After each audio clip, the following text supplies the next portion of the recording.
Welcome everybody to episode 2 of Mountain Talk presented by the Cloudcroft Reader. I'm your host, Jonny Coker, and joining me is Cloudcroft's librarian for the past 6 months or so, Sandra Barr. Sandra, thank you so much for being on the program today. Oh, thank you so much for inviting me. It's for a good cause. Absolutely. So, I just wanted to, of course, I want to get into the importance of public libraries and some of the things that y'all are doing, looking forward to in the future. But before I get into that, like I said, you've only been here less than a year. July 1. July 1st. So how has your Cloudcroft experience been thus far? I love it here. I've lived here now about 2 years. We bought a house. I actually live on Swallow. And everyone has been incredibly kind and thoughtful. And the experience has been very, very good. No complaints. And so what was your journey to Cloudcroft? What brought you here? My family, when they were younger, when my son was younger, we came up here to go camping and to go do various outdoor activities. And so it's always been a very special place in our hearts. Very good. So just kind of caught the mountain bug. Caught the mountain bug. Yeah. And, like many, decided to stay. And so what led you to, becoming the librarian here? I mean, what was that process like? That was a bit of a shift because I did teach for years and years at the University of Arizona.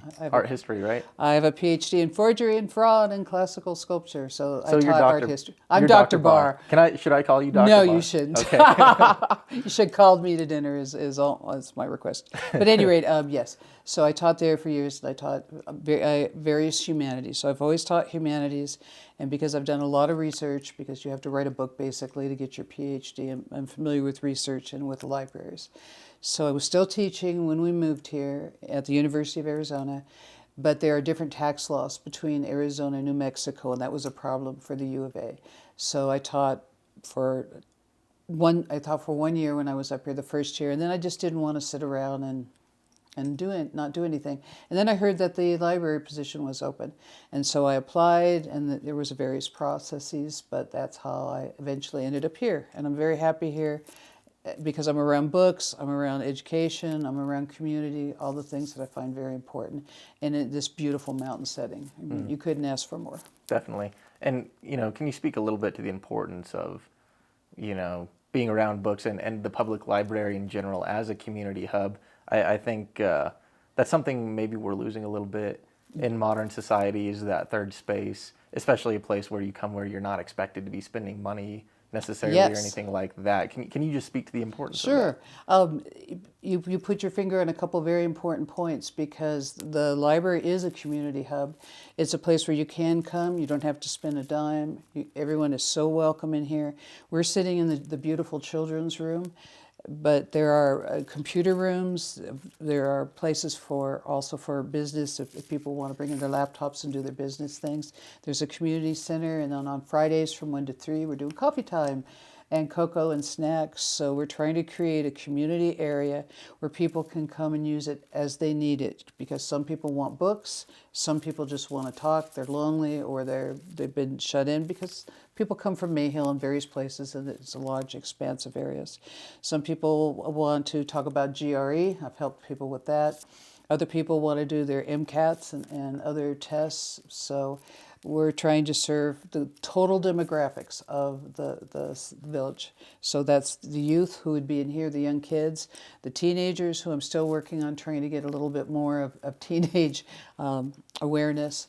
The school is right next door to us, so they have their own library, and that's not my business to go and disrupt her beautiful job. But we are open for them for proctoring or for any need at all that they have. So I'm working on that, and it looks like we're going to get an intern. Very good. Which is awesome. So we're doing partnership with the school, and she'll work 12 hours a week. So she'll come and help because right now we're in the slow season. Between 35 and 40 people, a couple days a week, and then some days there's only 12. It's very hard to figure out. Fridays are busy, but people understand the importance that the books are free. I've showed people how to get PDFs on the computer, so this is a place you can come, whether you want to read just for light reading, whether you want to do researching, whether you want to do personal development, homeschooling, a shout out for anybody homeschooling. This is your place too. For moms and dads that have just, a little shack wacky sometimes, and you can bring your kids up here and they can play with all the various toys and things that we have. So it's really, community is very important to me. And so that's why we have the community hub out front, and why we've acquired a couch and a couple other things like that. Very good. And some of the other programs, I mean, you mentioned a few of them already. I know you mentioned at one of the village council meetings that sometimes folks from the Mescalero Apache tribe come up. Yes. Can you elaborate that? Oh, a little yes. bit? I've been very pleased and very honored that a group, it comes in here about every third Friday. And there's about between 12 and 15 of them, and they use the various, some of them want books, some of them want the computer. They're doing various things in here, but I'm very pleased at their comfort level in coming in here, because this library is for everybody. And as we know, this was traditionally Apache land, one of the 7 bands of Apache. And this is Mescalero's the one I'm referring to.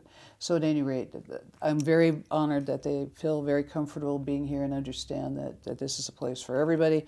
And then I'm very aware, because I taught Native American art also, I'm very aware of some of the issues and concerns that they have. And so this is a welcoming environment. Everyone is welcome here, and everyone means everyone.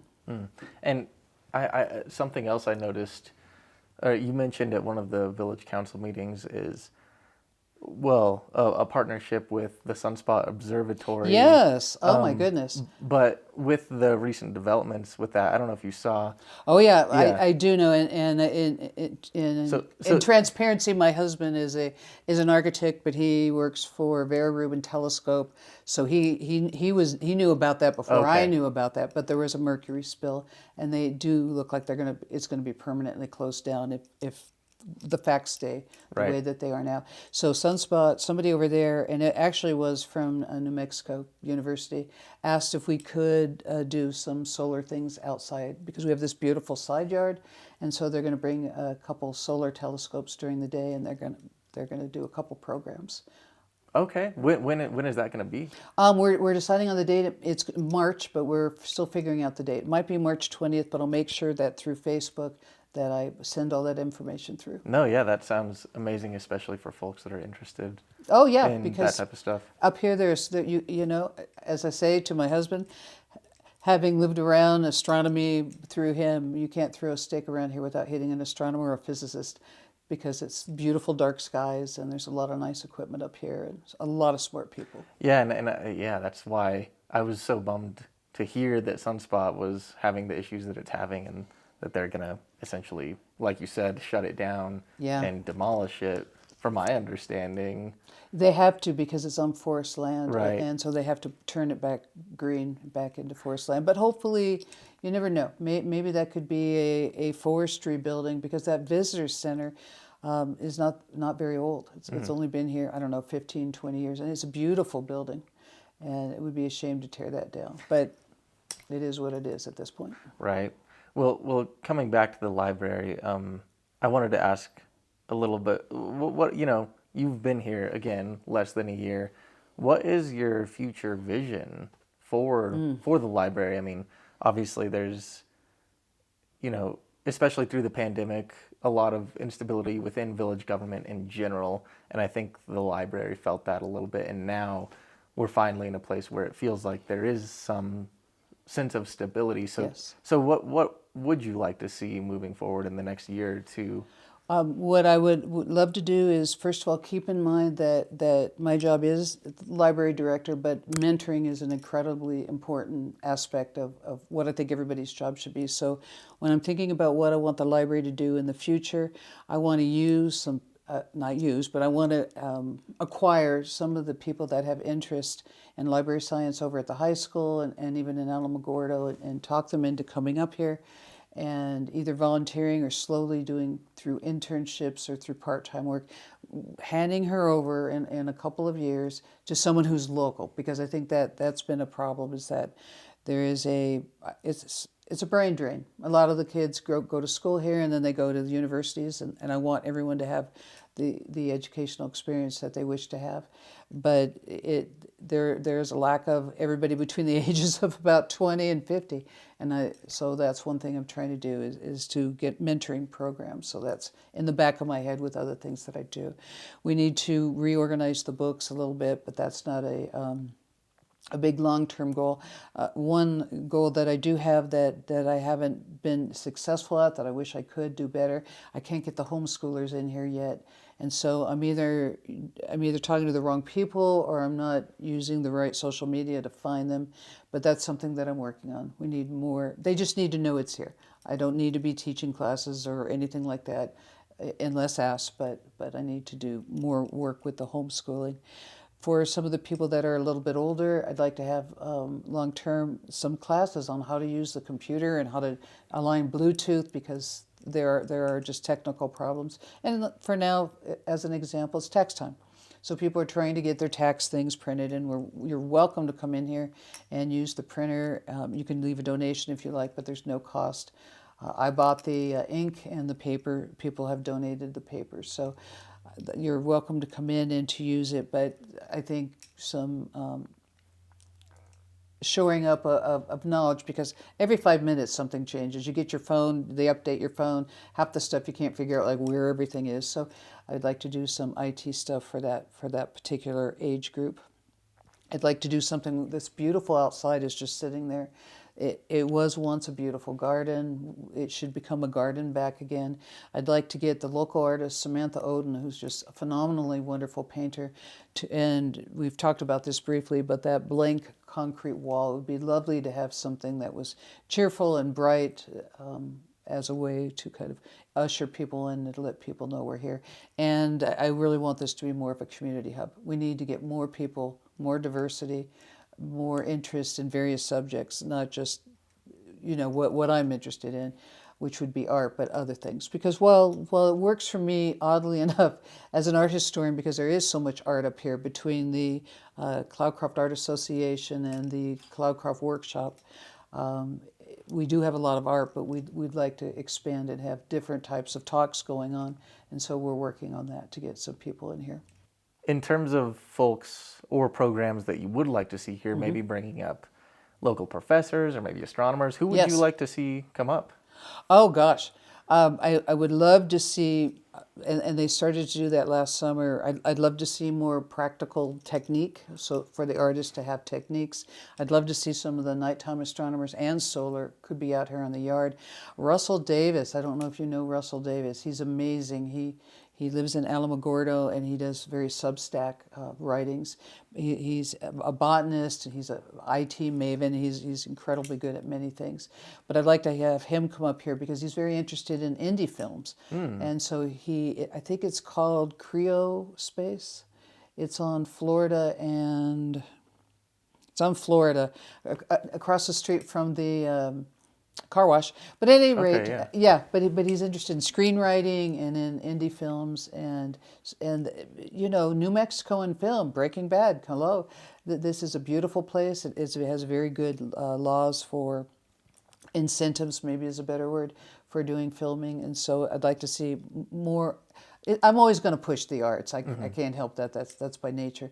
But there should be literally STEM and STEAM. In other words, all the things that the wonderful Cloudcroft School does, plus the arts. There should be a rotating group of lectures that come up here about every conceivable subject. Because just because I'm interested in something doesn't mean that that's going to be the cat's meow for everybody else.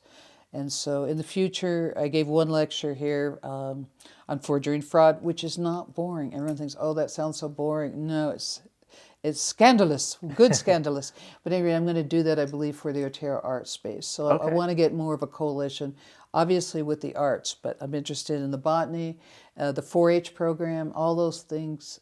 There's a space for all those types of lectures here. I'm just so new.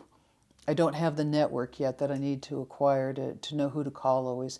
And that's why having Gail McCoy here as a 3/4 time person has been so helpful, because she's lived here for a long time. She has many good connections. She has lovely energy, and it's just a joy to work with her. And she's doing, I don't know if you can see behind my back, but she's doing the story time now from 10:30 to 11:30 or so on Fridays. And so bringing all this good positive energy, I think is a good movement, a good place to go. Hmm. And I will definitely be there at the story time on Friday, and to listen to the story, but maybe get some B-roll too. That would be great, because she's fun. Yeah. She's fun. She can do voices. She should have Okay. been a voiceover actress. Yeah. You wouldn't know that about her, because she always is very serious, because she has to be. That's her role as trustee. But she's Yeah. got a great sense of humor. Very good. And in terms of where do you see yourself in the next 5 years? I honestly don't know. I hope I am still here if I prove myself worthy, and things are moving along well. I would be a liar if I didn't say I really, my passion is teaching. I really am an art historian. That's something that I would very much like to do. But I can get to that in here through doing an occasional lecture, and in acquiring a few more art books, and getting more, especially with the workshops I mentioned before, getting more of the artists up here so I can move around and do that. I will be in Cloudcroft. My husband and I bought the 1913 Harvey Dorm house. That's the house we bought. And then in 1938, it turned into the El Paso YWCA house. So it's this beautiful old house that my husband is an architect by training. And so I see us living up here, and this is it. Not moving again. Yeah, very good. So, being a professor from University of Arizona, how long did you teach there? I taught there for a total of about 26 years, and in the middle of that, I lived with my husband Jeff. We moved to Chile for 6 years, and I taught at Colegio Inglés, and I taught at La Universidad de La Serena. So cuídate, yo hablo español, which is always a surprise. They're like, wait, what? She speaks Spanish? Enough to get in trouble. Yeah. But yes, so I've taught at the U of A for a long time, and then I did some guest lecturing at Cornell as well. Okay. On Native American subjects. So it's Native American art, Native American culture is very important to me, as well as really being more truth from museums. Museums sometimes can be a little naughty. Most of them are good. It's like the Getty is a very good, strong, but there are a few skeletons hanging around in closets. Like maybe some forged art? There is forgery. Yes. Yeah, Going there on. is forgery, and then there is the question that I dealt with, which is what's the difference between a copy, a replica, a forgery, or a restored statue? Because it turns out the vast majority, when you go into a museum and you see a statue and it will say ancient Greek or ancient Rome, well, depends what you mean. The head is from one statue, the torso is from the 18th century, the legs could be from, and it bothers me, because if you go and buy a car, you think that engine, that bumper, that steering wheel, that all came with that car. You're getting that 1972 Mustang that you always wanted, whatever. Get a 68, they're better, but whatever it was. Right. But when you go into a museum, it doesn't say that. It doesn't talk about the restoration. That's finally changing, because there's been so much attention that's been brought. I was working on one particular statue, but there's been other people that have been arguing about these various concerns. Definitely. What's your favorite period of art history, or maybe subject? Oh, I within like, it? as I tell the kiddos, I like my people dead. They don't argue. So the older it is, the more I like it. I love the Paleolithic, Egypt. You can sell Egypt to anybody, because it's just it really is fascinating, but really a Greco-Roman. And then 18th century, because the 18th century, the century of Enlightenment, that's when they were doing all the restorations and fooling a lot of people.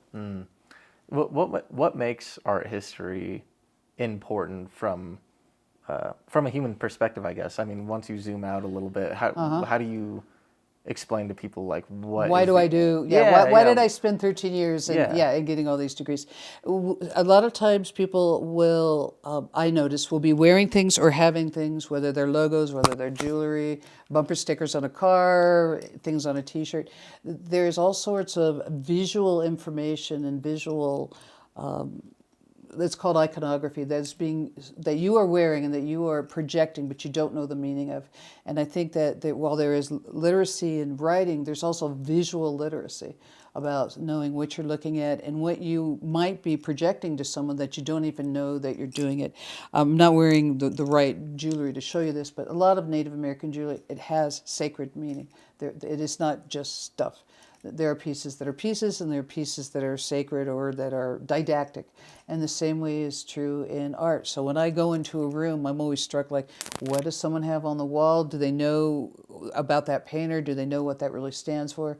Religious imagery is always interesting too, because some people don't know that this is a Catholic piece or this is a Protestant piece, and they don't know the difference.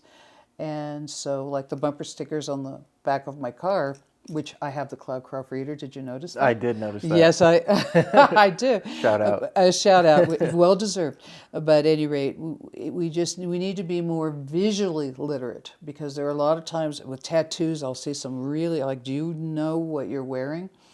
You need to be thoughtful about the visuals. So and art history teaches you that. Right, and so it's a way of understanding the world a little bit, you would say? Very much so. And you can have things that you have around you, that like the colorful tapestry along the side there, that just give you joy. Because as Matisse said, the painter, don't get drunk on booze, get drunk on color. And so color, just like music, can change your mood. So when you go into a place, this is just my opinion, nobody get mad at me if you're into grayish, that beige gray Right, aesthetic. right. But when you go into a room and you see more color, I think it lifts your mood. I know if I get upset or annoyed, I want music. I want music to help me change my mindset. Well, your physical environment can do the same thing. But to understand what makes a good physical environment, you have to understand how spatial flow and how the hierarchy of space and how all that works, and why you put whatever you put on your wall. Do you think, and I, you were saying the older the history is, the better, right? Yeah. Or the more you like it. But what are your thoughts on like modern architecture and modern art? And there is that kind of grayish, beige sort of filter. I feel like maybe we're getting out of it a little bit. I hope so, but because it's been done. Yeah, but I mean, what are your thoughts on that? What do you think there's any significance to that? The way I explain it in the classroom, because I teach surveys besides special things, is that for hundreds of years there was what was called academic art, which is representational art, where you want to paint a flower, so it has to absolutely look like a flower with the color that flower would be in. So you wouldn't have, the sky wouldn't be green, and you wouldn't have the flower be, polka dotted or something. And that went on until the 19th century, and that's when Impressionism came in. And what happened at that point is that the artists for hundreds of years had been learning technique, and they were very, very good during the Renaissance, and they were even better at the time period after the Renaissance, called the Baroque. But the artists got tired of the same old stuff. It wasn't stimulating for them to copy, and you would be trained by copying the Mona Lisa, and that's why there's so many copies that sometimes get sold as originals. That's where that problem comes in. But they just got kind of tired of doing the same old things, and so specifically in the 19th century, with the new invention of the camera, really changed art, and is really the basis for Impressionism. Because if you stop and think about it, and you look at a Monet painting, for example, he would always tell people who would walk in the room, squint when you walk in, and if you start to squint, you're doing kind of like a camera lens. He was the first person to talk about framing. Like if I'm mad at you, I'm only going to show like your shoes. I'll frame it here. And so if you look at Impressionistic painting, you can see it has a different idea of where you frame. It has a lot of things that were breakouts, were new, because they were just so sick of painting one more time a royal or flowers that look like flowers.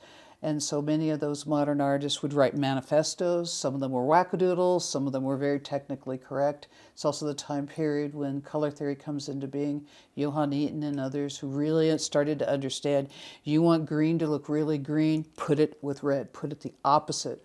And so all of a sudden you get fauvism, which is this wild color. And fauvism in French means wild beast, and that's Matisse. So while some people will look at that and say, "Hey, I don't like that. It's not representational," there's a reason for it to be. It freed up the artist. It allowed them to play with color, with compositional framing, all sorts of different things. And even when you get to someone like Jackson Pollock, who I wouldn't buy it, but I will defend it to the nth degree. There's a reason for it being. So when people say, "Oh, that's stupid, that's modern art," there's no reason for it. There actually is. Most of that art is conceptual art. There are ideas behind it. Some of it is silly. The banana, if anyone's seen the banana that's duct taped to the wall, that was ridiculous. Right. But the point was the ridiculousness of the price of art. That was the whole function of that. And so a lot of times people, because they haven't had the opportunity to hang around and talk to us wackadoodle art historians to explain, you're not always supposed to like it. Picasso did war art. Picasso made things ugly to remind people that there were ugly things going on. World War II, all this going on during his lifetime. So art isn't meant to be pretty. It's great if you find it to be pretty, but sometimes an ugly painting is making more of a point than a beautiful one. But if all you're looking for is surface beauty, and that's subjective anyway, you won't like maybe modern or contemporary art. See, I can talk about art forever. You can, yeah, you can, yeah, and that's a good. I think so. Who do you think? And I don't want. We're getting a little long, but who's your favorite contemporary artist? You have one? Oh, okay. You said that, the contemporary word. I'm still sifting through a few painters, and a few sculptors, and a few architects, because the interesting thing to me actually is that art history, they call it the tyranny of the three. It's always painting, sculpting, and architecture. But I mean, take this bracelet for example. This is Hopi. Those are all snowflakes. That's cut out. They're all different. They're resoldered on. So what I'm saying here is that it's not just about painting, sculpture, and architecture. It's about making tapestries. It's about sewing. It's culinary arts. All these things are art forms. So it's hard for me to pick an artist that I know that's going to end up with money in the museum. I rather choose the, I see what you're saying. I love folk art. I love Native American art. That's what's mostly in my house. But that's a 1913 house, so it's got to have 1913 rugs. There you go. There you go. Well, as Cloudcroft's librarian right now, I did have one final question, and that is, and it might be a difficult question. I don't know how difficult it'll be for you, but what is your favorite book of all time? A Sense of the World by Jason Roberts, and I can't get anyone to read it, and I dare you, I'll give you a $20 bill if you'll come into the library and ask for that book and tell me what you thought of it. And I'll do that. I'll do that for up to 5 people. That's for real. It's a beautiful story. It's a story about a 18th century naval officer who was very young, and he started to go blind, and he didn't want anyone to know because it would have ruined his career. And so he was going around on various ships, and eventually he could not do his job, obviously, a blind naval officer in the 18th century. But the book tells a lot about naval history. It talks a lot about their understanding of blindness, and then the plot twist, which is always good in a book. The plot twist is that he becomes a travel writer, and everyone says, "You can't be a travel writer, you're blind." He says, "Oh, yes, I can." And he goes and he has a couple people that help him, and he's Russia, China, he goes all over the place, and his descriptions of people and places are so beautiful because he's not dazzled by the surface. He's dazzled by what we are inside, because our bodies are our box, but our bodies are not our totality. They're not things that we necessarily chose. They're what was given to us, and the circumstances where we are were given to us, and we can change that, but you can't really change the essence of someone. And because he's blind, he just has a better read on people, and some of his observations were beautiful. And he wrote a couple books. You can read what he wrote. The book that I just said, Sense of the World, was someone's dissertation who wrote about him. It needed an edit. I'm big on editing, but Yeah. it's a beautiful book, and I just find that really good. Yeah, no, I'll have to check it out. I have a head, $20. I have a head start now. Yeah, I'll get ahead of that and let you know what And I let me think. know. Yeah. Yeah. Starts out, he's walking in Mount Vesuvius has erupted a little bit in the 18th century, and it starts out, I mean, he was intrepid. He's an older person, and he's out there discussing what a volcano is like without even knowing where he is. And all the guides are saying, no, no, no, don't be, we can't be walking here. We can't be doing that. He was just fearless. Wow. No, yeah, that's a beautiful sentiment.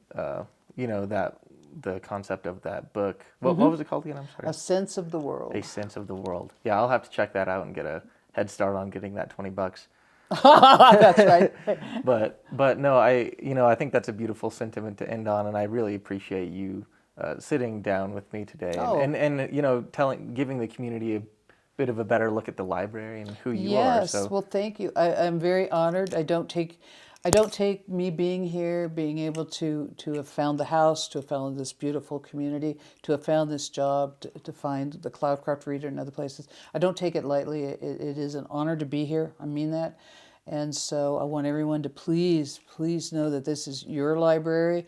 If you can't find any books that you want, I'm ordering books. Come tell me what it is you need. If I don't have a program, because I'm thinking, it would be really neat to have in the room, I forgot to mention this, was that I know people have DVDs and they have VHS and they have old photographs. I'd like to buy some of that equipment so that they could make sure that they're able to keep that digitally. And so I just have to, the problem there will be the budget because it's a small budget, but that's one thing I did plan for the future I forgot to mention. definitely. Well, thank you so much for doing this, Sandra Barr, everybody. And thank you for tuning in to episode 2 of Mountain Talk. Shout out to the Cloudcroft Reader. And thanks for everyone for watching. This has been, quite a ride so far, and we still have a ways to go. We're trying to publish the podcast the first Sunday of every month. So this is the March edition. So again, thank you all for watching. I can't say that enough. And keep an eye out for the April edition. So bye, everybody.